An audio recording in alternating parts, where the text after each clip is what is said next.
Pledge of Allegiance, led by Mr. Butch Vaughn.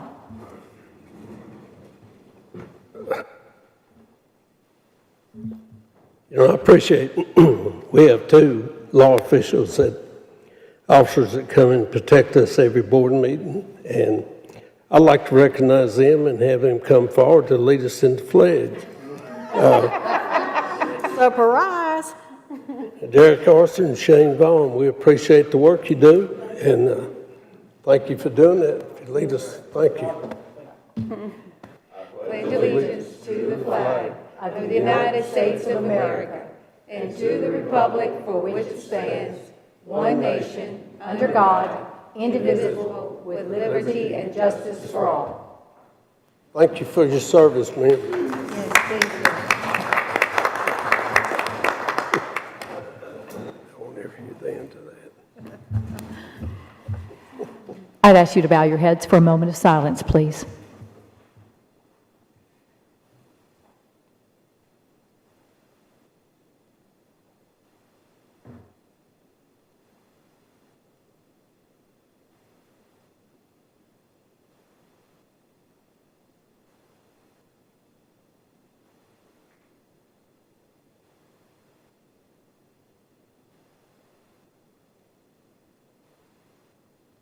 Thank you.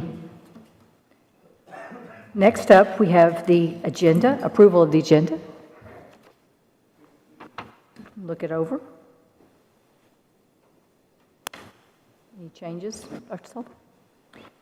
Next, we have the approval of the consent agenda. Take a look at it. Any changes, last minute changes? I was going to say, Madam Chairman, the two bids that are on there, I'd kind of like to pull those off and have a discussion about those.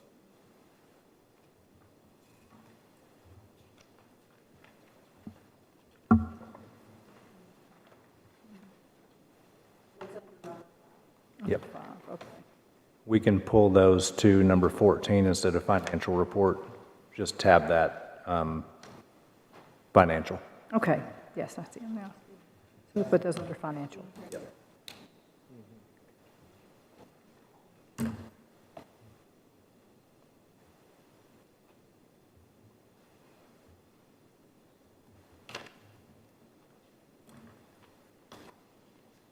you referring to B? Yes, yeah. Two bids, item B, under item 5, item B. Okay, perfect.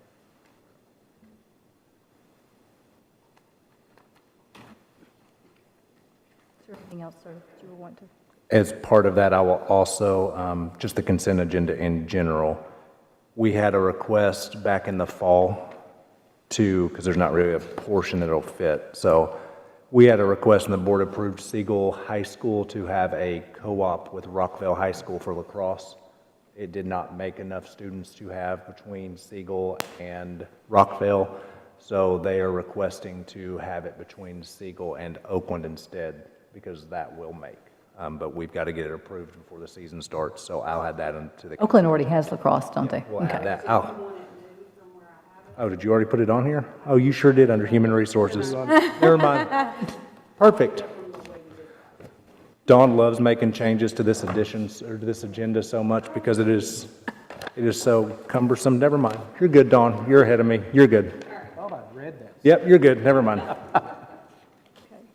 So, We're good. okay. We do not have a speaker tonight. We do have a speaker at on Thursday for our board meeting. Next, we have Rutherford Proud. And so that'll be Thursday. That'll be Thursday as well. And no public comments today. And then under Human Resources,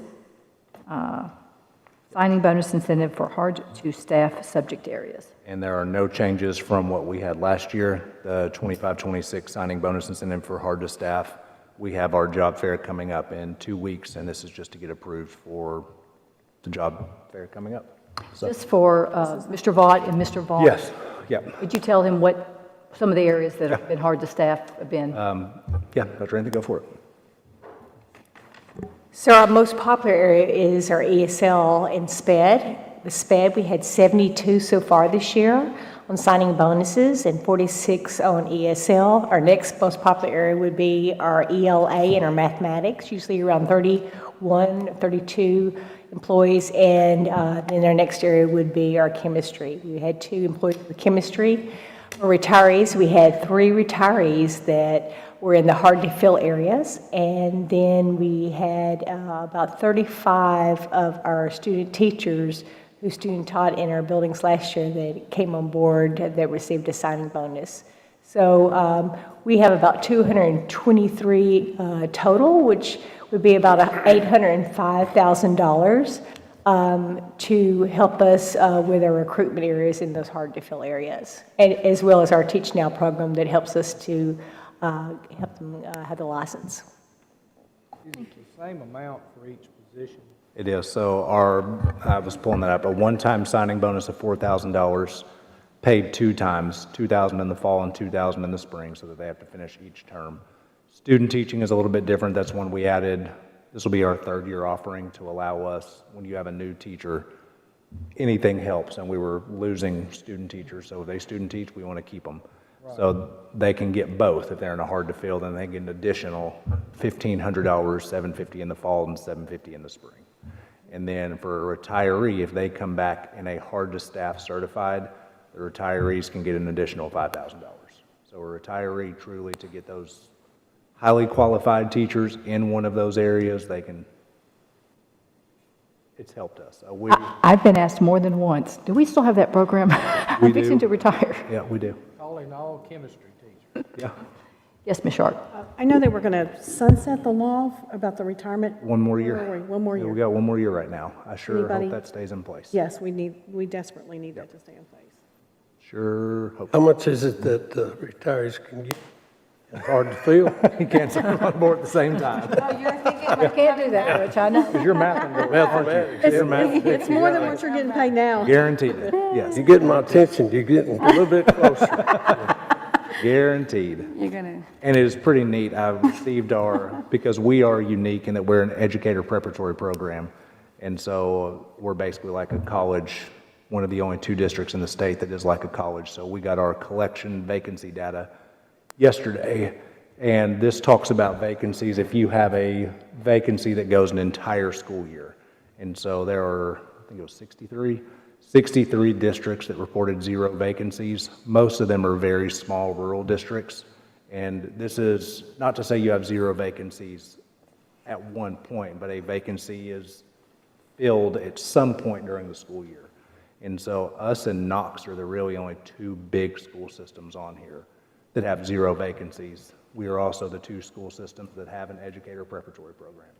And so I think that helps that we are growing our own through that. So the work our EPP program truly does help. So thank you for the board for supporting that, because it is a financial investment, but we're getting teachers out of it. Oh, it's definitely working. Dr. Sullivan, you said that this program sunsets in 1 year? The retiree, isn't that right? That's right. Yeah, we have one more year, into the 26th fiscal year. You know, Bridgestone closed it. I just wondered, a lot of those, they got a lot of skilled people there. They have a bachelor's. Maybe that, we could maybe reach out to them and be a good opportunity. Good idea. Any other? Okay, move on to what you were just talking about. Here's the one I Siegel and tried to Oakland. add. Siegel and Oakland High Schools are seeking approval for a co-op to be formed between them for lacrosse. Siegel High School students would join with the established Oakland High School lacrosse team for the 24-25 spring season.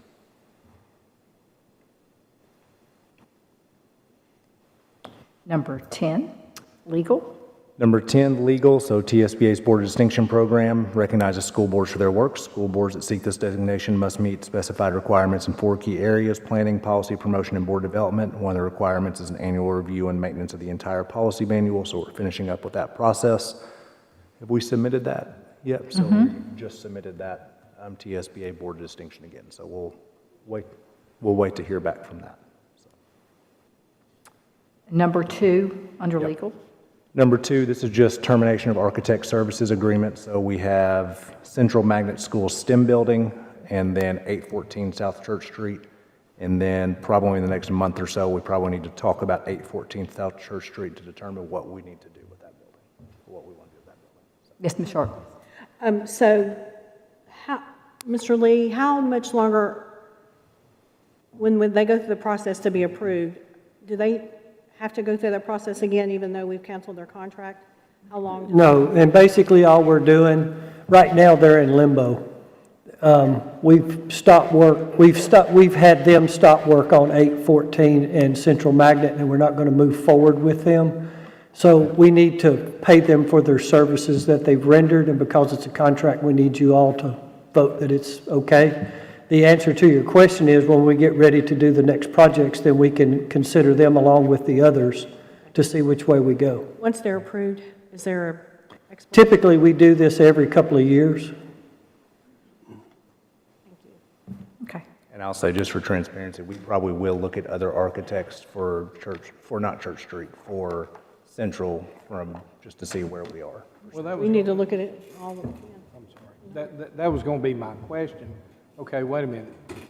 And if I'm wrong, but that money at Central has got to be, this sounds crazy, got to be spent in a timely manner, correct? So what will be the plan about engaging the next architect? Will you put it out for RFP? Have you already put out RFP? I'm looking at you, I don't know which one of y'all to look at. Yeah, RFP-wise, we have a couple architects that the board approved in September 23. Okay. So we can work with any architect at that point. Church Street, there is nothing, but as Mr. Lee mentioned, this architect was approved for 5 projects. 3 of them have already, 3 projects have already been completed, and they are waiting on these. So you're looking at getting another architect? Church Street, no. No, not for Church Street, I'm talking about Central. We're going to I think we all- consult to see if we can do something different, yes. Yeah, I think we're all in agreement, Church Street's kind of Yeah. limbo. Either office space or look to sell. Right, figure out what the direction is there, but Central's my concern now, is expediting that, how that will be handled. We will be working with CTE to see which direction we need to go. Okay, Are they going to, you got a for sale sign in Church Street property? Not yet, because I think that's something we need to determine, because we do have, I think when we bought that, it was $80, $90 a square foot, and so we have needs as a district potentially that we could use not for student use, because that is part of what the issue is you have different codes for students. I think that's something as a board that we need to determine and look at, or We could use it for something, it's probably a good buy, but not for students, so. Mr. Tidwell? It's just on that same topic, knowing what the use was for the Church Street property, have we given it any more consideration about potential plans for upgrading Daniel McKee, or have we looked at that any deeper? it'll be part of this budget process. Okay. Can we, are y'all at liberty to say what the problem was at Central with this, to do away with this contract? It's over budget. Huh? It's over budget. It's over CTE's budget. Okay.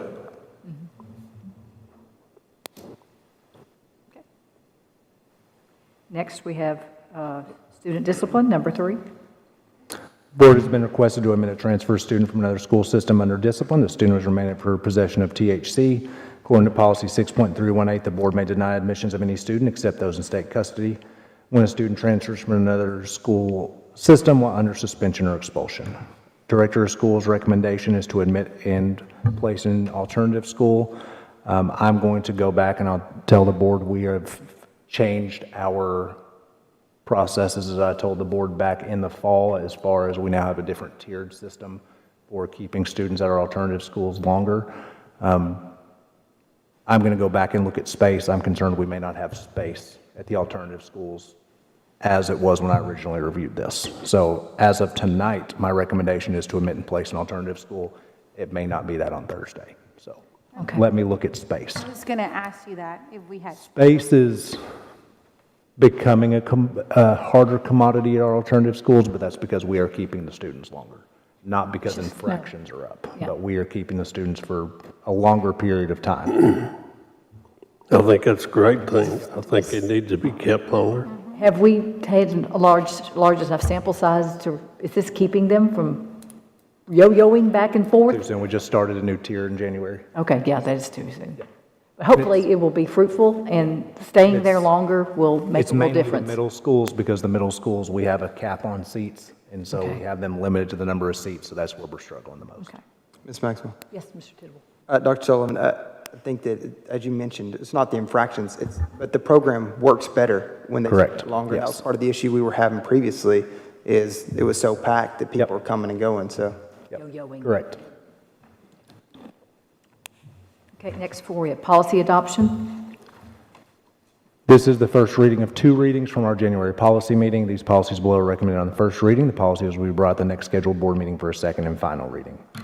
So policy changes: A, policy 2.808, purchase orders and contracts, adds language of exemptions from purchase order requirements, and this is to align with county government. B, policy 4.603, promotion and retention, adds language regarding requests for retention to be in writing pursuant to State Board of Education regulation. C, policy 5.118, background investigations, adds language regarding background checks and FBI rat-back program for employees and other individuals having proximity to students.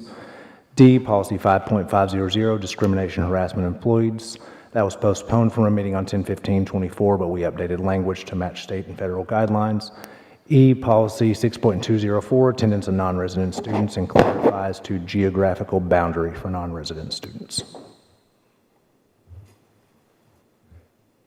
Any questions? Okay. Number 11, engineering and construction. First we have is Thurman Francis Gym Auditorium Sound System. Dr. Mark Gagne is partnering with the Experienced Church to replace the gym and auditorium sound system. The cost for this replacement is $20,619.70, being completely covered by the Experienced Church. Engineering Construction has reviewed this request and has no objections, and continued donations from Experienced Church in the partnership, so thank you very much to them. Thank you so much. They've been Yep, They've been phenomenal. that's a great partnership. Great church. It's great. Number 2, Roy Waldron School Nutrition Painting Project. School Nutrition Department has been reviewing options to upgrade the appearance of the cafeteria serving lines for a couple of years. Currently, they're requesting to begin a second school serving line project with Roy Waldron Elementary. Cost for this project is $60,716.55 and will come from the fund balance and will not require additional funds. Engineering Construction Department has reviewed the request and has no objection. Reminder, this is Fund 143 fund balance that we have to spend down, not Fund 141. number 3, Rocky Fork Middle School softball request. Principal Jennifer Clark is requesting to install concrete around the girls' softball backstop to improve the fan sitting area. This project's being donated by GP Concrete. An estimated cost is $5,670 and at no cost to the board. Engineering Construction has reviewed the request and has no objection. That's awesome, too. It's good. number 4, Whitworth Buchanan baseball field request. Principal April Sneed requesting to install artificial turf at home plate of the baseball field. The cost for this project is $4,000 and is being funded through the baseball account. The request is at no cost to the board. Engineering Construction has reviewed the request and has no objection. I got a question about that one. yes, Mr. Is that going to infringe on Title IX? You know, what you do for one, you got to do for the other. They're fine. We work with them. Okay. Number 5, Smyrna High School adjacent lot development. Engineering Construction has been approached by the city of Smyrna, GMC Design, and Southeast Development concerning the plans for the adjacent lot. Engineering is having meetings to discuss the TDOT approvals and the effects on our campus. We'll be discussing this with the board and possibly requisition of motion on 35 acres of land that is mostly in a floodplain. So Trey, I will turn it over to you. All right, John, if you'll pull these drawings up. Well, this is Kroger, but the property we're going to talk about, I'm going to request that y'all take an option, is the property behind it. All right, so if you'll notice on the screen, aerial view kind of helps when you can see the existing layout of the property, but we're all familiar with the field next to Smyrna High School, but it also includes a wooded area.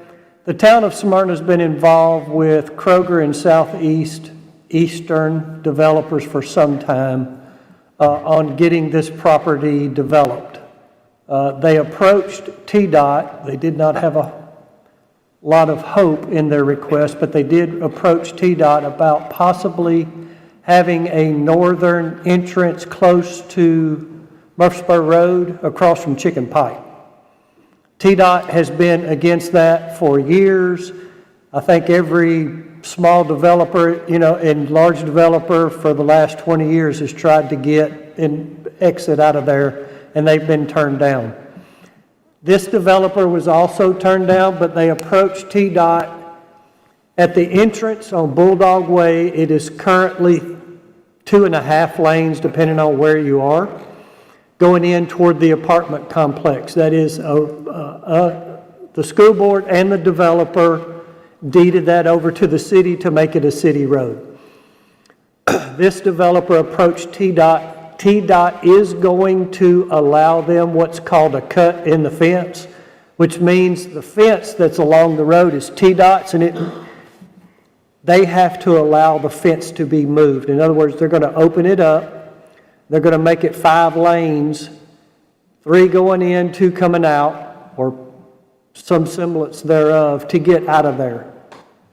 One of the requirements that TDOT has never liked about our layout is McWilliams Drive that parallels Sam Ridley, which is where currently if you turn in at Bulldog there at the light, you would turn left as soon as you go in to go to the front of the school. TDOT has never liked that alignment. One of their requirements for this development is that has to be closed. In other words, we would lose basically McWilliams Drive.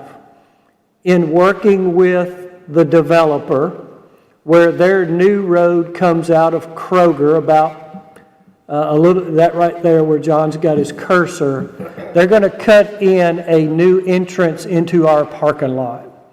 We're going to designate it bus only, and we're going to make access over to McWilliams. It's kind of hard to see between the trees in front of the school, the grassy area.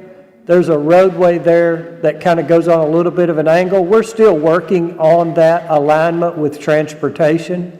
We met with them last week to make sure that we can get buses through there, and I've asked for 2 bus lanes wide. All of those changes, striping, paving, closing off the entrance, building this, all of this will be at the developer's cost. This will not cost us anything. They're also going to move up where they have what I call it the middle road of their development. They've got 3 roads. The middle road, they're going to rework our parking lot there to cut us another entrance into our parking lot.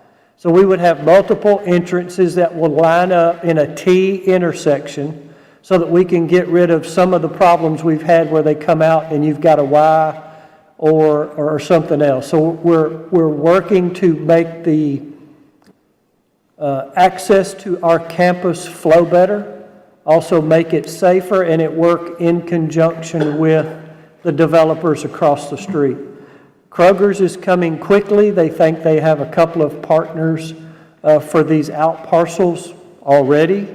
They are going to have a fuel island like they do at most Kroger's, but they're going to put it's kind of in the middle up against the fence.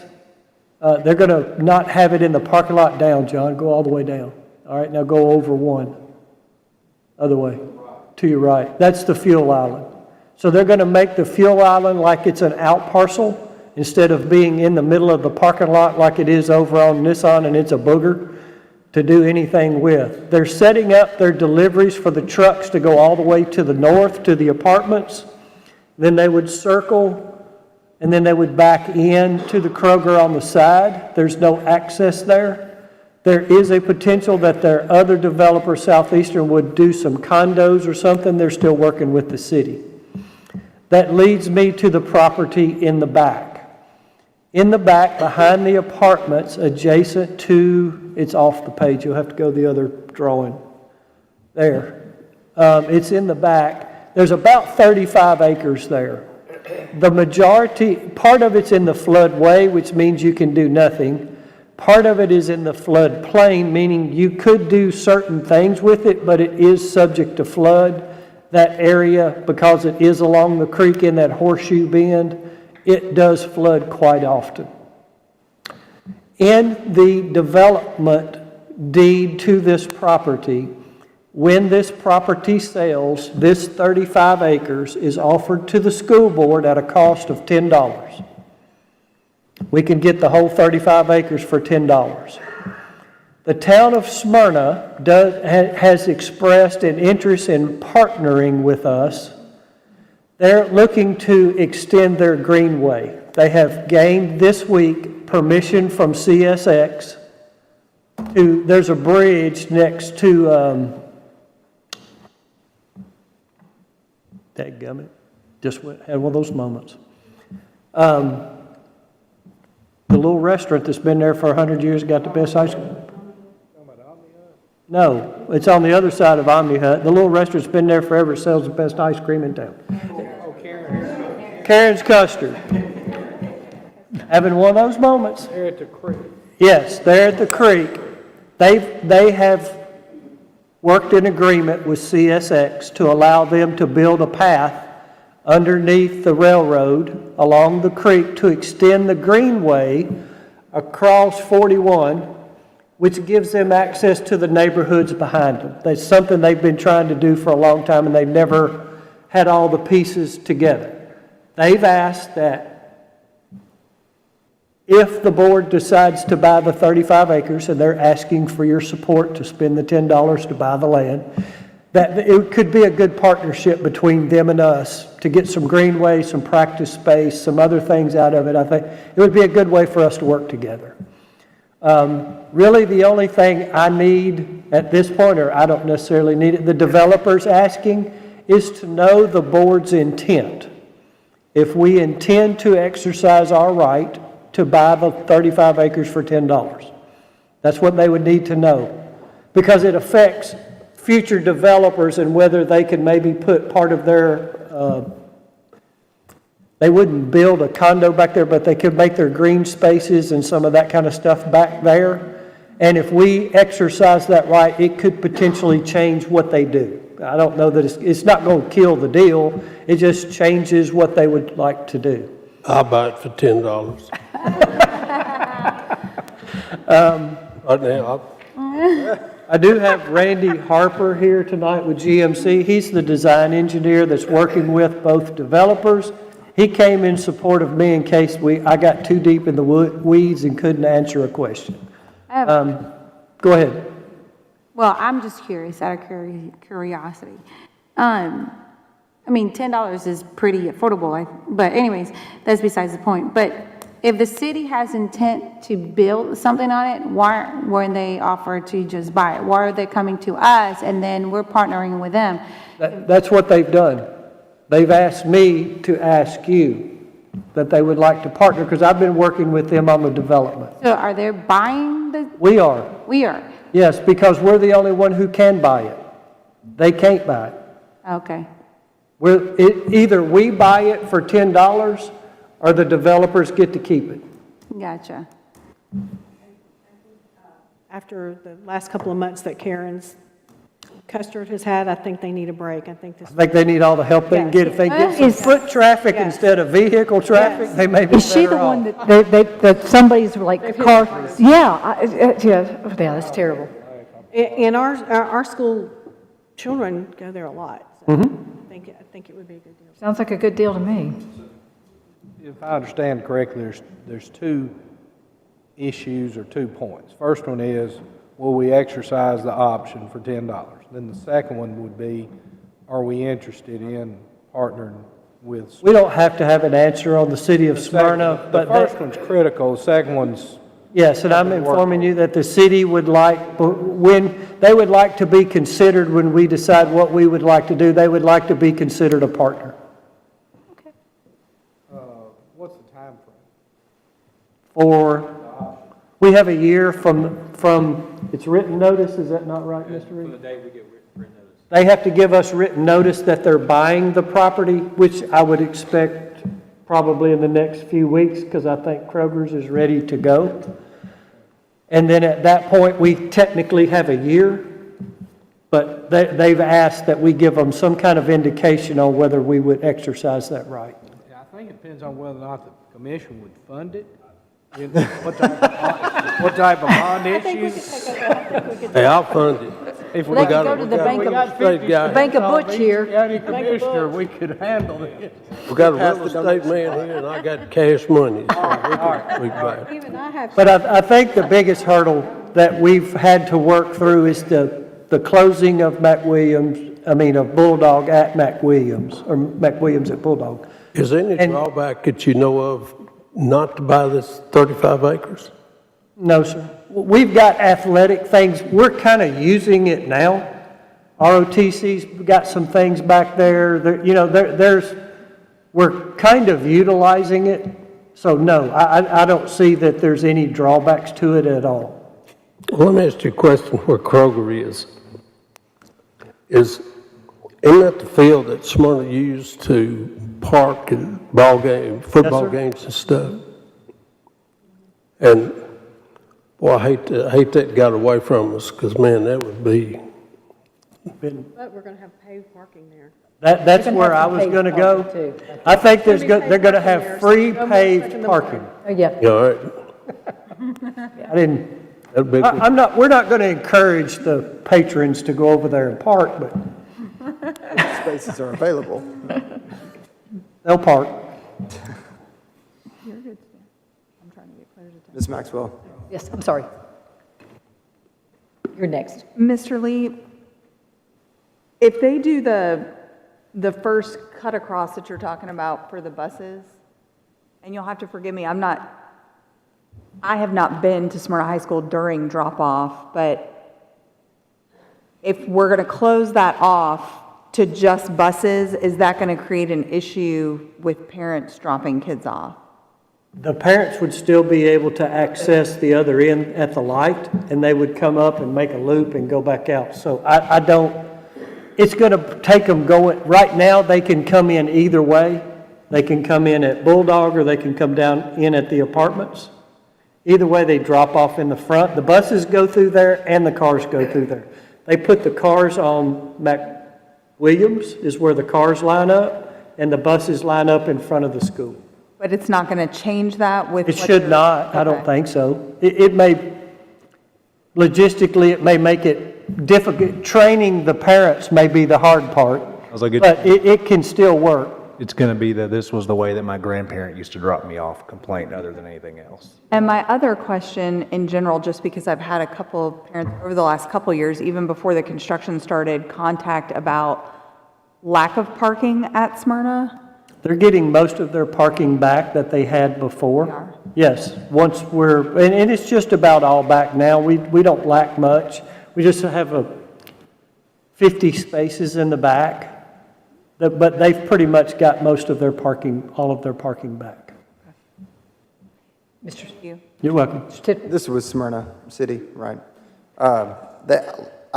Trade, they have been wonderful to work with throughout this process anyways. I mean, I'm glad to see that we're furthering the partnership, but when we were building the annex, Smyrna was a partner in helping us get these things done. Is that correct? Yes, sir. Very much so. Well, I think it'd be great if we could extend some of that back. Okay, any other questions? Yes, Mr. Vaughn. General observation, you hit, my mind just took off like a banshee.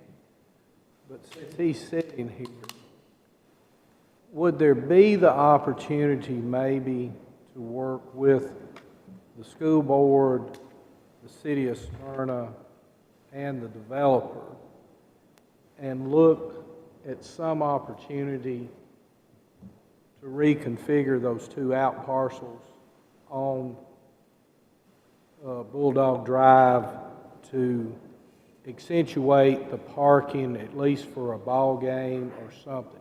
I'm not saying for free, but I'm just asking the question, is that a locked-in design right there?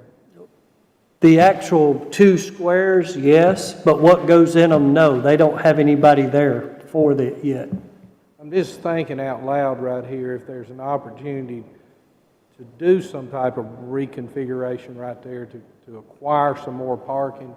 As you've heard from 2 different board members here, parking's always been a concern there. I don't want to get muddy in the water tonight, but I would like for you to pursue, if we could pursue that. It would be the developer more so than the city, but yeah, we can keep it. What I'm thinking is the city's wanting to partner with us on the 35 acres, maybe there's the financial wherewithal. I don't know, I'm just thinking out loud. Partnerships, especially when they get 3 or 4 way, they get a little difficult, but I think everybody can come out of, for them to meet the parking requirements with the square footage, for the school to be able to access more parking somehow. I don't know, just thinking out loud right Okay, Maybe- keep it in mind. Maybe like a lease those, like a year lease or something, until they put someone in those lots? Oh, I'm thinking about us buying. I'm just gonna come right out. I'm just gonna come right out. They don't have those two out parcels sold yet, so there is a potential, if that's what you're looking at. Look, we got a 2,500 student high school down, and parking's gonna be a premium, and before you get into a relationship, and we've got problems 5 years down the road when they do sell those out parcels, if there's a way to work something out prior to, I'm just trying to look into the future. I don't want to get sideways here, I'm just. I don't know if Butch can fund that, but we'll see. Well, it doesn't hurt to ask the question. We can find out. Okay. Number 12, is that, were you done? I'm sorry. No, thank you. Mr. Reed? Yep, resolution time.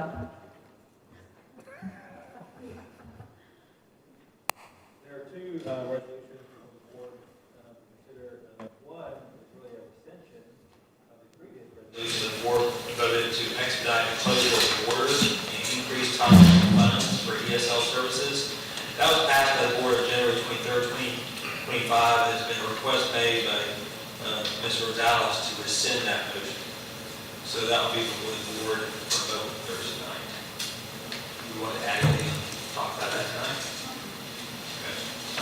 The second resolution is one which Mr. Tidwell proposed, and this will be something on the agenda for Thursday. This is the elimination of diversity, equity, and inclusion initiatives from Tennessee K through 12 education settings. And what this resolution says is, whereas the Rutherford County School Board is the local government body responsible for providing public education to students and families in Rutherford County, and whereas diversity, equity, and inclusion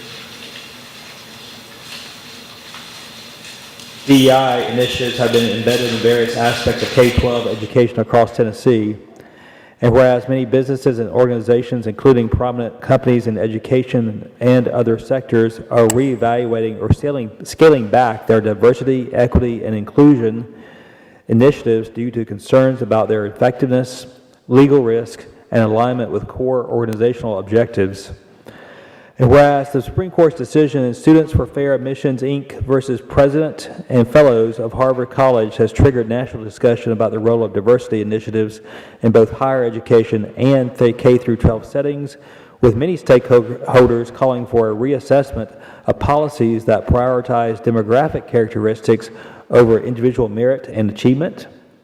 And whereas Tennessee Code Annotated 49-1-302G directs the Tennessee State Board of Education to implement policies promoting educator diversity, including strategies for recruitment and retention of minority educators, setting local goals based on student diversity, and monitoring educator diversity across the state. And whereas the policies derived from TCA Section 49-1-302G emphasize aligning LEA staffing efforts with the demographic composition of their student populations, thus influencing local education practices and priorities related to diversity. Now, therefore, be resolved that the Rutherford County School Board of Education calls on the Tennessee General Assembly to delete TCA Section 49-1-302G in its entirety, eliminating state-imposed requirements related to educator diversity goals, recruitment strategies, and statewide monitoring systems that prioritize demographic characteristics over professional qualifications and academic outcomes. And be it further resolved that the Rutherford County Board of Education urges the Tennessee General Assembly to reevaluate existing policies and rules stemming from TCA Section 49-1-302G. So that's the resolution that will be before the board for your consideration Thursday night.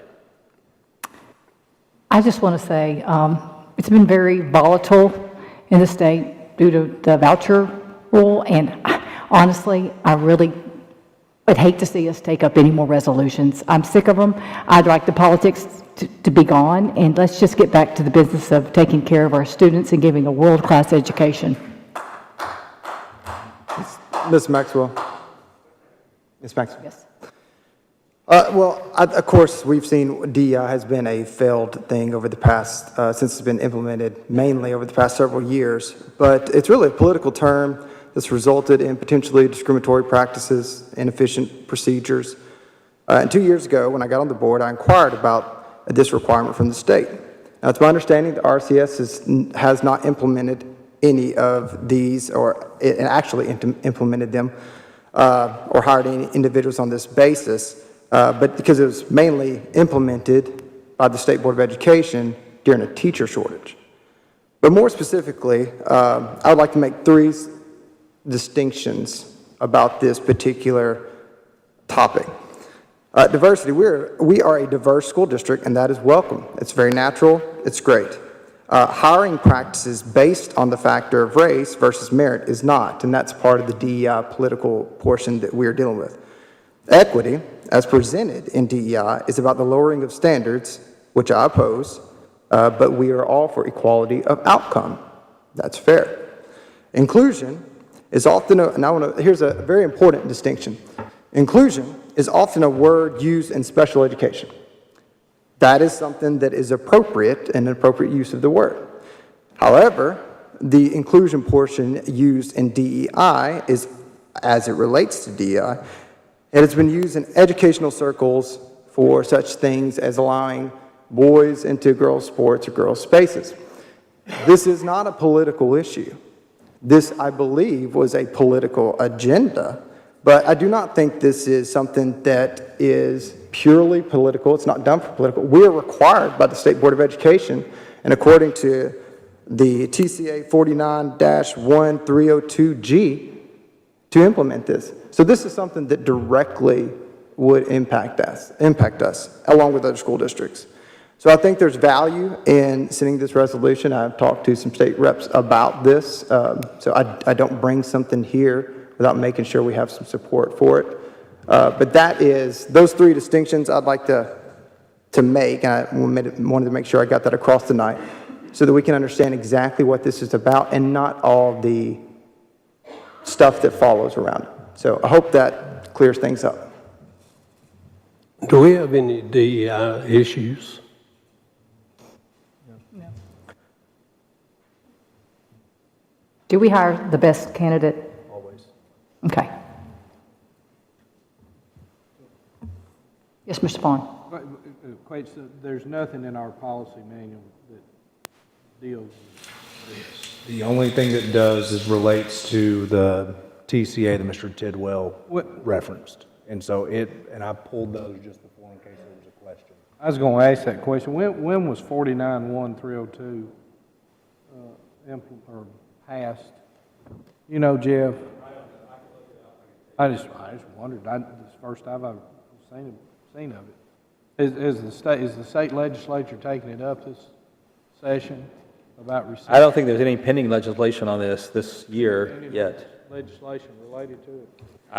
Mr. Tidwell may know more than I know, but No, I mean, the legislation is already in effect. This would be, That's not what I'm asking. You're asking for a resolution to rescind it. I'm asking you, is it on the agenda? Has there been a bill filed? Is there a reason for us to endorse the rescission of this? That's what I'm asking. Sure. A lot of times when we come out and it appears that when we do resolutions, it's in support of something, you know, a piece of legislation. Has there been legislation filed related to this? so there's two purposes to understanding behind resolutions. One is in support of a current bill, like the public comment bill resolution that was done back in January. Another is to show the direction that a school board has on an opinion and what that unanimous vote, if it's unanimous, or the majority of that school board would ask for. So what we would be asking for is that it does get rescinded, this particular portion. As to your question as to if there is a bill currently, no. Is there reps willing to run it? Potentially. Okay. I didn't. Sure. Thank you. Is there any way we can get a copy of what that says? Yeah, it's vague, so it is. 5.100, to set goals for educator diversity that take into consideration the diversity of the student population. And that comes from State Board of Education Policy 5.700, TCA 491302G. Also connects to higher education. We have one I didn't mention, Mr. Tidwell, we are an educator preparatory program I mentioned earlier is an EPP, and so they report based on completers based on race. So that's something that, just to connect. But those are our only two, and then school district goals has the exact same wording. That is 1.700. It says to set goals for educator diversity that take into consideration the diversity of the student population. It has the same footnote of 1, which is again State Board of Education Policy 5.700, TCA 491302G. Ms. Maxwell? Yes, Ms. Rosales. I'm not for DEI, but I understand your intent of what you're trying to do. I get it, I understand it. But at the same time, if there's not a bill right now being taken up, they're not going to be filing anything right now. All we're doing is just giving them an opinion. And I get what you're trying to do. I want to support what your intention, but it's not going to go anywhere right now. So will it be possible if we can take this where we can talk to them so they can carry something, so that gives us a reason for us to really carry something of worth so that it really does stand and is something that's strong? Because right now, if we vote on this, the deadline for filing has already passed for any new bills. Right, but there's nothing that's being filed. I was told it was February 1st. That was their deadline. The 6th. Do you know if someone's carrying something out right now? I know someone's interested. So I can't speak, I'm not going to speak for the state rep and say whether or not he'll carry it or not. But it is the 6th. Till someone files it and then we can, because it's not something right now that, to be honest with you, here in Rutherford County, one thing that I've been told is that as far as representation diversity, we cannot get enough people in as diverse as we are. We're not getting enough people applying at all. And a lot of our schools, our staff does not represent the demographics within our schools. So this is not something that is really currently an issue with us.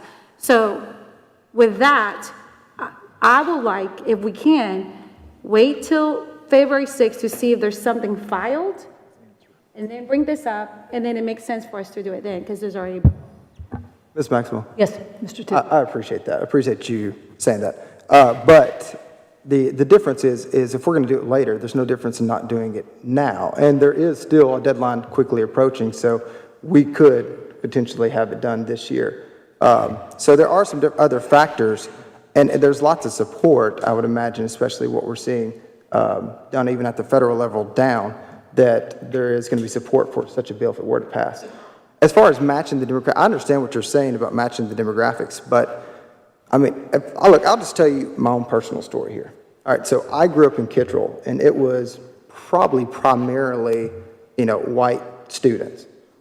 But we had many different colors of educators and our principal as well.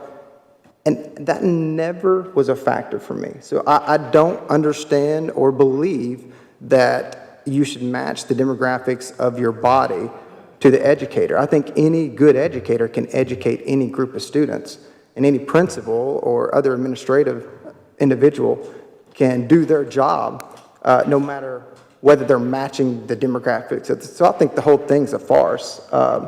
And for that reason, I continue to believe, and as we're seeing at different levels that are X in all this, that it's not useful. So that's kind of where I'm at on. I would rather just move forward with it, and if it doesn't happen this year, then they will at least know where we stand moving forward, and that'll give us ground throughout the year versus us running it in like June or September or something like that. I don't think we're doing that at the district. We're not just hiring people just to hire. No. We're hiring people because of their merit. But again, we can't control who's applying through and who we're hiring. I'm just saying that it's not an issue here in Rutherford County. And also, I'm not really sure about, one thing about DEI that I'm not really certain about is that if we go this route, I'm not sure if I'm in agreement to say that we're going to do away with Black History Month or Hispanic Heritage Month, simply because in our curriculum, it's amazing curriculum. I think it's, we learn a lot. But it's like, for example, on the Black History Month, we learned a lot about slavery, but there's things that the community within the Blacks have contributed. For example, not many people know why Nashville is even called Music City. There's a reason why it's called Music City, and that's something that I learned through Black History Month, and it's because of the Fisk singers that went to and sang by the Queen. A lot of people don't know why we even have a Fisk University and how that came about. And it's not a really, it's a sad story of how it happened with a slave mom who was going to drown her child because her daughter was spying on her. And so I'm not saying those are things that I want to talk about to say that, to pin races against each other, but there's just history that we should talk about or hear about, and unfortunately in our curriculum, it doesn't bring these things. So I would like some clarity in the sense that I wouldn't want to take away those special times simply because in our curriculum, it's not talked about. And I feel like we need to highlight the things that are being contributed within the Black History Month or Hispanic History Month and things like that. So that's just my 2 cents about it. Ms. Maxwell? Yes, Mr. Tidwell. Francis, what has that got to do with this? Because that's part of DEI as well, and I want to make sure, I want to understand. Black Like, History Month is not part of DEI. Well, today, it was said in the administration did away with DEI, and that included Those taking were, away those history as far as I books. understand, those are totally separate executive orders. This is, as it's written, has to deal with mainly, and as far as the DEI portion, hiring, equity, which is lowering of standards. I mean, it's all laid out here, and the inclusion portion. So this is different than that. I just want to make sure that is not included, because right now it was included earlier, and I just want to make sure that's not what you're trying to do, is all I'm It's saying. not even close to what's being presented. So, thank you. Ms. Maxwell, other- I've got an answer for Mr. Vaught. Yes. So the General Assembly in 2019 passed legislation to address Tennessee educator diversity in the state. TCA 491302G requires the commissioner to recommend to the state board to adopt a policy to address educator diversity. So the policy must include, and that's where these policies come from. And then yes, and then the state board policy was adopted in 2021. So those are the dates of where it came from.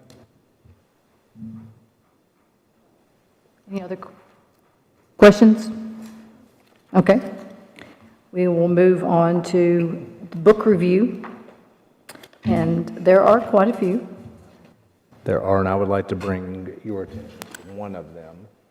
34, The Body, A Guide for Occupants, is a nonfiction title. It is anatomy and physiology. It directly connects to high school curriculum, especially in the anatomy and physiology. It does discuss the reproductive system, but that would be appropriate in anatomy and physiology. It would meet the state standard for connecting to anatomy and physiology and biology, so it would not be eligible to be reviewed. So it should book not was be that? reviewed. Number 34?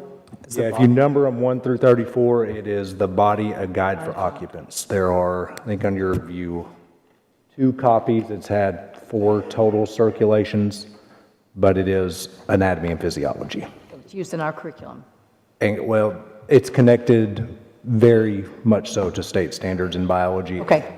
So So that just- is one that absolutely needs to stay, is probably not eligible for removal because of its connection. Okay. I'd like to say one thing about the books. I know it's been an issue, especially across our state.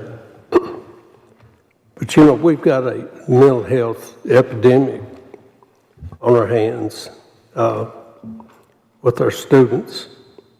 And I just encourage every board member to really take the time to evaluate these books. And, you know, I've been around dealing with kids all my life, and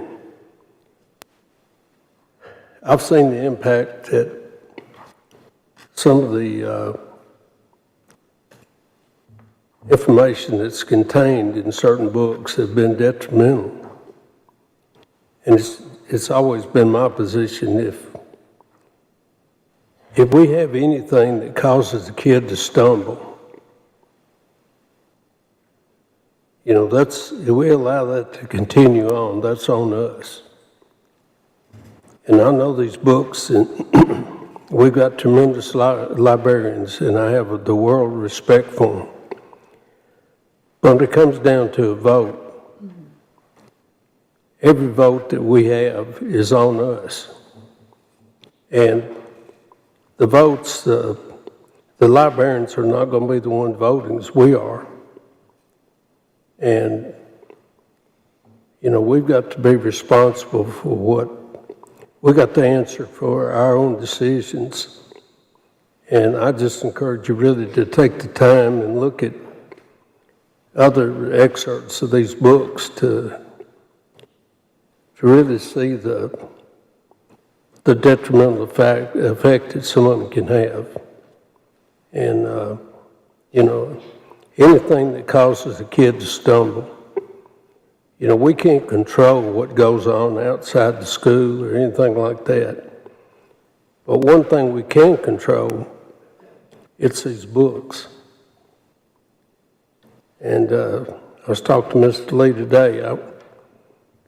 I wish we could get rid of the social media. And he was talking about we could block the students from getting on their personal devices during the school day.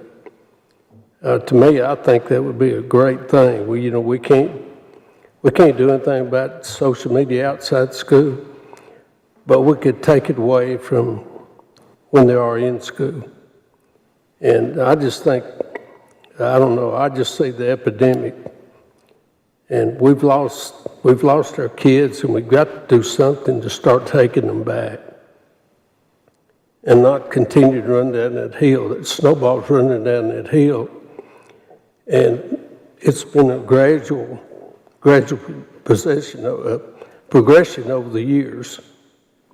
And the kids nowadays are paying the price for that because people didn't stand up and say, hey, this is wrong. But this is our opportunity to do that. And I just encourage you really to stop and think about it and make your decisions on these books as you feel necessary.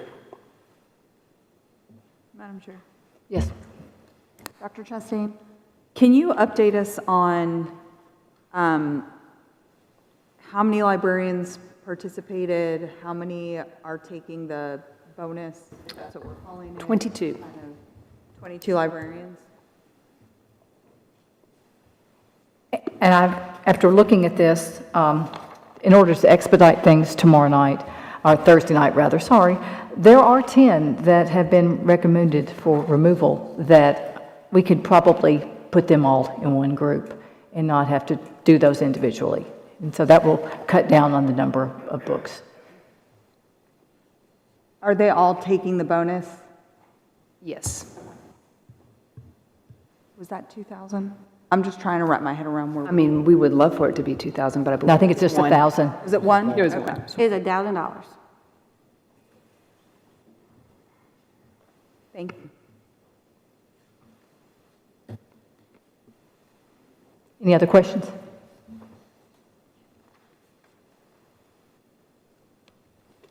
Okay, next, financial. Financial report, so we have pulled those two from consent agenda. Part of that is when we do have bids, the board can accept bids, but I'll tell you, the student transportation services is one, for example. Even though we accept bids, that doesn't mean that we actually move forward and use those bids. It won't be our recommendation to use those bids. For transportation, is that bid, for example, we said 10 or more. I think that's what we did for RFP, 10 or more. It would be more feasible for us to actually purchase our own buses as a hybrid for those new routes.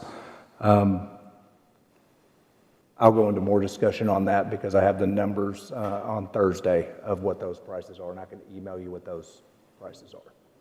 We got that early last week, and that would just be for my proposal would be just for the new routes for the new middle school for what we were looking at doing for the new routes that we look to take on. Probably 8 buses roughly for the new middle school and special education routes as well. So kind of a hybrid type model. Yes, Ms. Sharp? You just You did answer it, okay. Thank Just the new middle school. I did want to ask you one thing regarding buses real quickly, not specifically this, but I was told about a year ago that they were having a real hard time with the, we call them short buses, but the sped buses getting parts. Is that still a problem, or? It fluctuates. Okay, Sometimes, and it could be the 90 passenger this time or the shorter passenger next time. The parts availability is better, but it's still like everything else. It's across the board. okay, And a lot of it has to do with the age. It's the same fight we have with HVAC parts. After about 3 or 4 years, they don't stock the parts. They start short stocking the parts because they're using them to build new. So we have trouble getting parts for HVAC equipment. At times it is, yes. okay, thank you. Madam Chair. Yes. Dr. Sullivan, if this is better to have on Thursday, just let me know. I'm just curious, couple of questions. One, have we looked at all at the parent responsibility zone with the new schools coming on board? Okay, so will you, okay. Okay, has there been any discussion about, or have we engaged with our current contractors at all to see if any of them are in a position or interested in purchasing more buses to accommodate the new routes versus us? Because we haven't, okay, because one of my concerns is just us purchasing 8 buses is one thing, but having a place to park them, a mechanic, hiring more staff, having our own bus drivers, so it's not just the bus themselves, it's, okay. Sorry, we have all that factored into our proposal as well. Okay, so we'll talk about that Yep. Thursday, okay, thank you. And that's been in consultation with our finance department at the courthouse as well. So, yep, Okay. Director's update? we'll do it Thursday. Okay. I And guess I can add one. We were supposed to have executive session Thursday to discuss, I'll come back to you, Jay, to discuss school security measures, since we're potentially done a little bit earlier today. If y'all want to do that quickly, it is just 2 minutes. I just wanted everybody's thoughts real quick before I started getting quotes on something. okay. Mr. Lee wanted you. Oh, yeah. I just wanted to make sure, because we moved both of B items. I just wanted to make sure there was no questions on the chiller. Not particularly, other than how you write those specs. I'm trying to gather information just in general for my, For that particular chiller? yeah. We or involve any of them. It depends on what brand it is. We involve the manufacturers. Once we know what the problems are, so that we can get, and you can tell by, we had 8 bids. So, they're fairly competitive, but yet typically, typically we know some of it. We involve our purchasing agent, and we also involve the suppliers to help us. We buy enough large equipment that I call them the middlemen, the buyers for the equipment that represent the manufacturers, and they represent 3 or 4 different manufacturers. They're very eager to help us write the specs. But it is always a requirement, and they know up front, we do not take bid specs where only one unit can fulfill the deal. Correct. It has to be open to all. And those are the curious questions that I have. Years ago, there was a particular school system that had the bid specs written for school buses.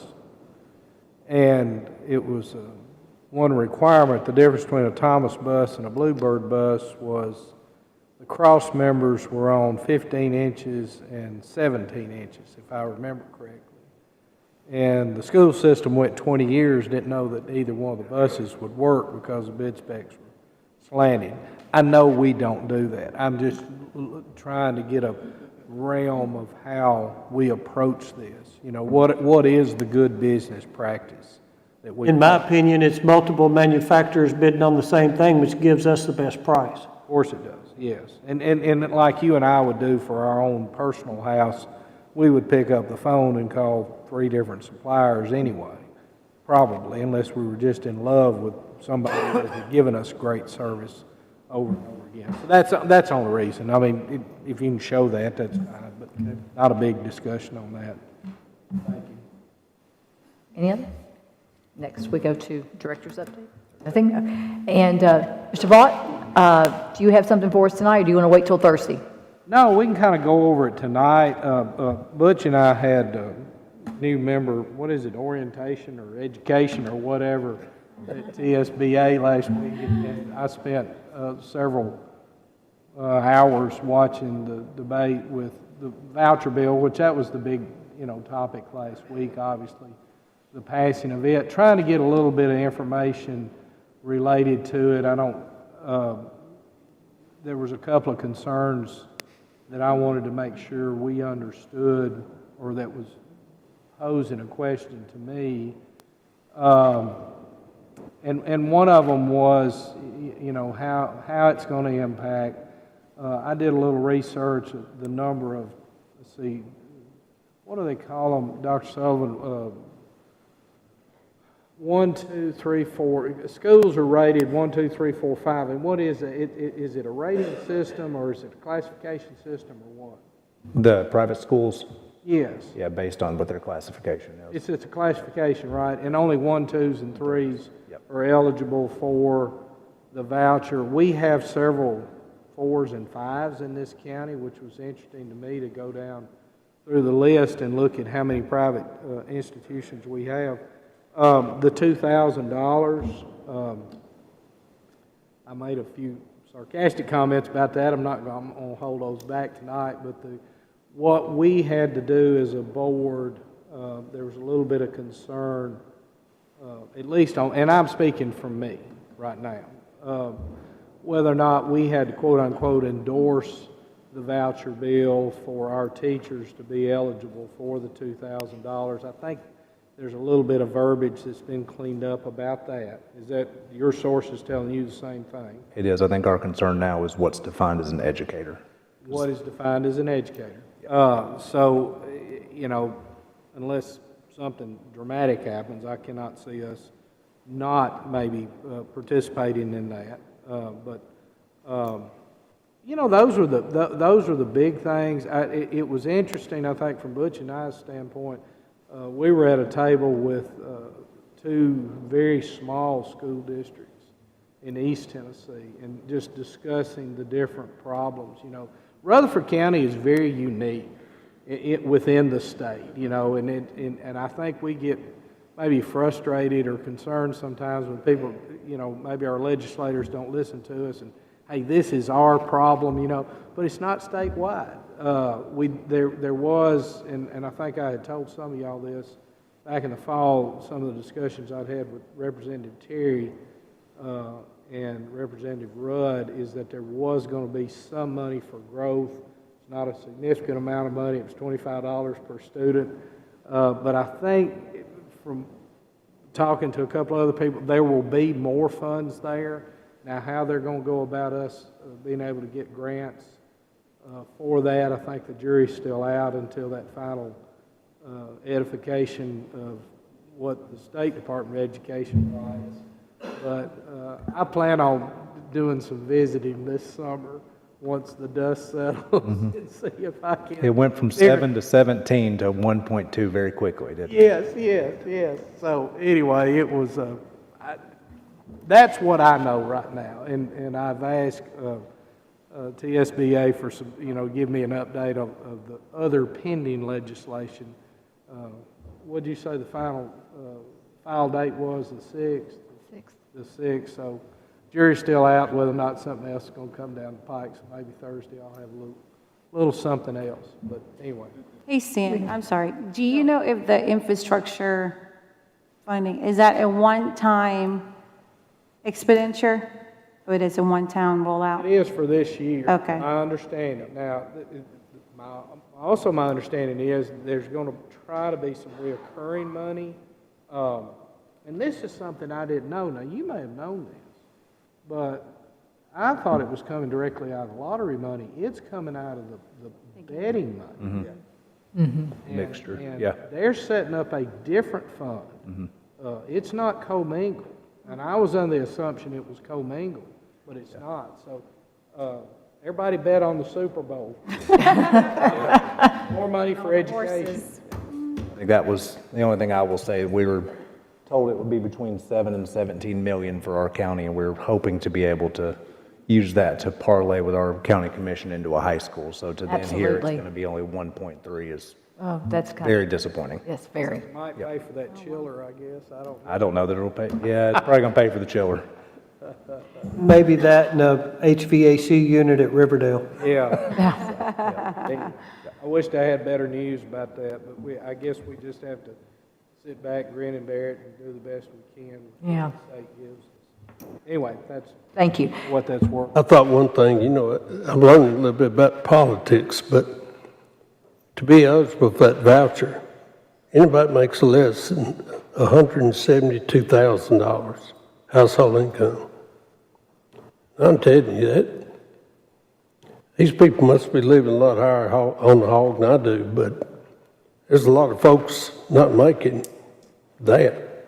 Yeah. I mean, 172,000, that'd get most people that I know anyway. But maybe it's not, but I think they designed it where it wouldn't, the lower socioeconomic group, but man, to me, that's not lower socioeconomics.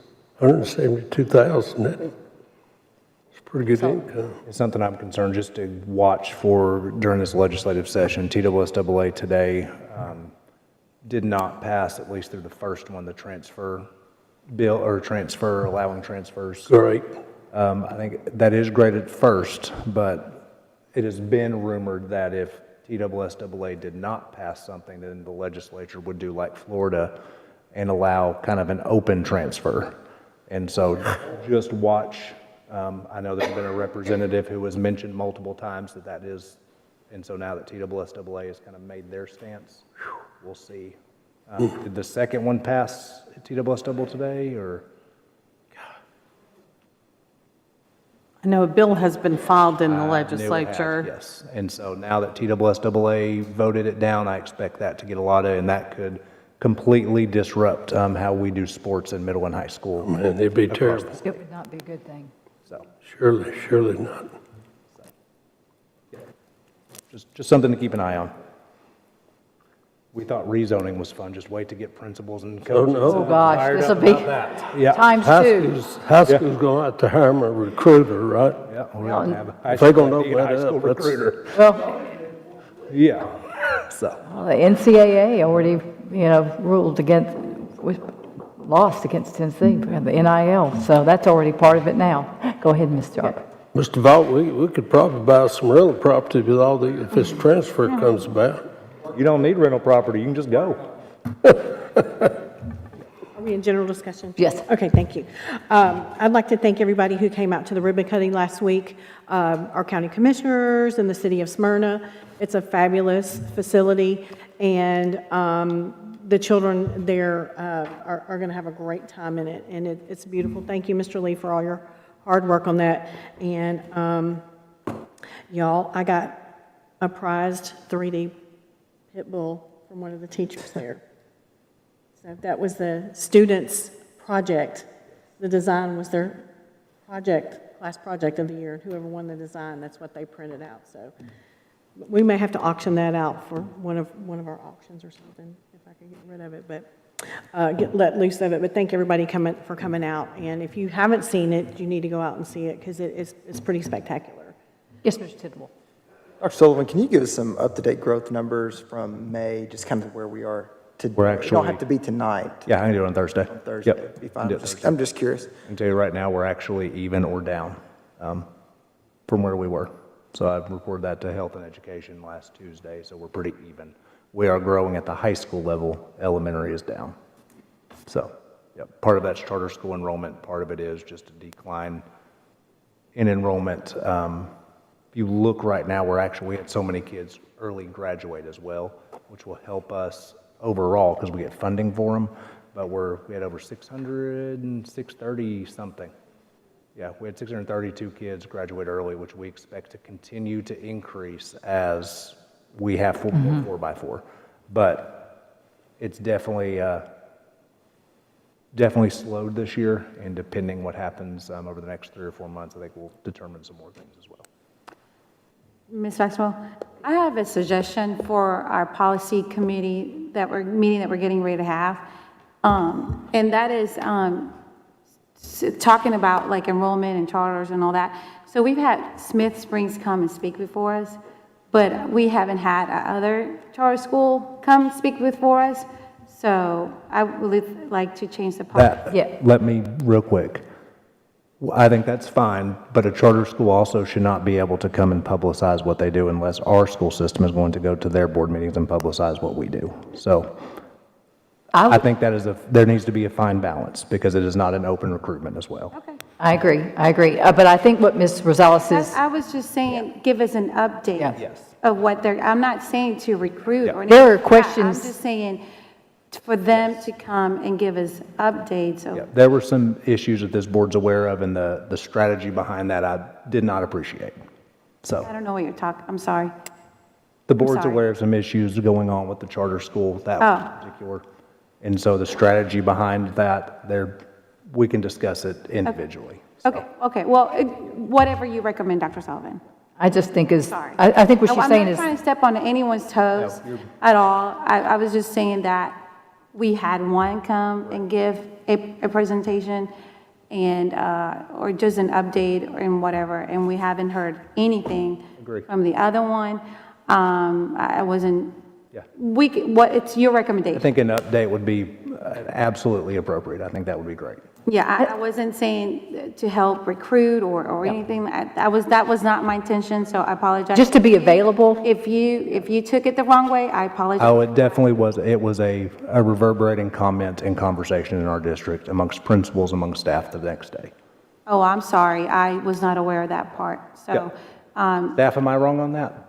You guys, I know it had to put you on the spot. It was a interesting conversation, and we can just. I'm so sorry. I was not trying,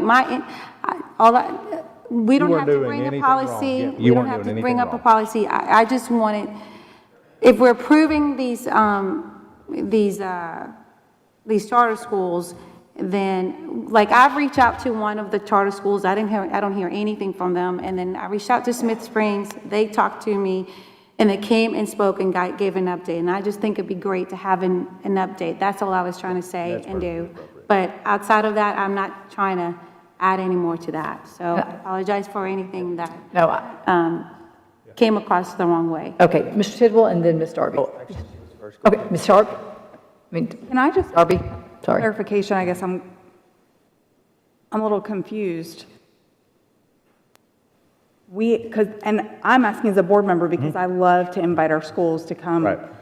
celebrate their different things and such. I guess I'm confused because we approved Springs. Correct. They're part of the Rutherford County school system, so I guess I'm confused as to why it's an issue or what's different or what was offensive about it. I think it's an issue when you are, one, recruiting for teachers. So they are approved by our school board, but we are two separate entities. They have their own school board. As you are aware, we're having some issues with the Department of Education in that school. The timing of coming and speaking to act like things are great when we are having issues with oversight and with compliance. And I will just leave it at that. So that is a lot of the timing of the issue when there are compliance issues, when Rutherford County Schools is on that form from the State Department telling us of all those issues. So going forward, I think, maybe it would be better if there are issues and you would rather not have that school come speak at that time to do that. I just think to publicly kind of admonish them for being proud of their successes would be like admonishing ourselves for being proud of ours. So And I can respect that perspective. I think the difference is they have a different board. But they still answer to us and they still serve our students. They don't answer to So- this board, and I think that's what's different. They answer to their board. They are authorized by this board, but they have their own board of who they answer to. This board can authorize, and this board removes their charter. That is all the Rutherford County School Board does. The Rutherford County School Board does nothing else for them. ACAR is the same. Rutherford Collegiate Prep is different, but Acorn Springs, that is as far as Rutherford County Schools operates. So going forward, are you wanting the board to not have them present I think it's fine. based on their students? I think it's fine to present updates. I think when it moves into presenting different things right in the middle of, I just question the timing of that. The timing and the public display seemed not genuine to me based on what we were working through when I was still trying to get a meeting to discuss the other items. Okay. So there is no issue if one of us invites? Yeah, that's fine. Yeah, I think that'd be a good update. Okay. Yes, Mr. Tidwell. We've been showered with gifts from all of our schools, and we really appreciate that. We try to sport some of that tonight that we could, and some of the gifts that still keep coming. For those of us that have multiple schools, we could not stack the shirts. Yeah. But we are very thankful for everything that our district does. It is a very high-performing district. We're thankful for everybody in it. So I just wanted to give a shout-out and thanks from the board. Yes. Thank you. Thank y'all. Amazing. It was wonderful. And if I'd there's, like to say one thing, you know, when Mr. Vaught and I went to the training, you know, it was so good to be able to represent Rutherford County with all these other school boards from all across the state. And, I mean, there's nobody there that stacked up with us. You know, we got the best school system anywhere. And, well, when they find out you're from Rutherford County, these old boys we sat with, you know, it's like, man, you know. And, you know, I think people realize how good a school system we got. we are the envy of the state, we really are. I ought not say this, but I had to laugh. We were sitting 2 tables over from the bunch from Memphis after everything had been through the last 2 weeks. I got tickled about that. Anyway, that's enough said. I hate to say it, but that's right. When the state announced they were going to go in and take over, and yeah, Move to adjourn. It was a little bit funny. It was. Okay, got it. Move to adjourn, second. We're done.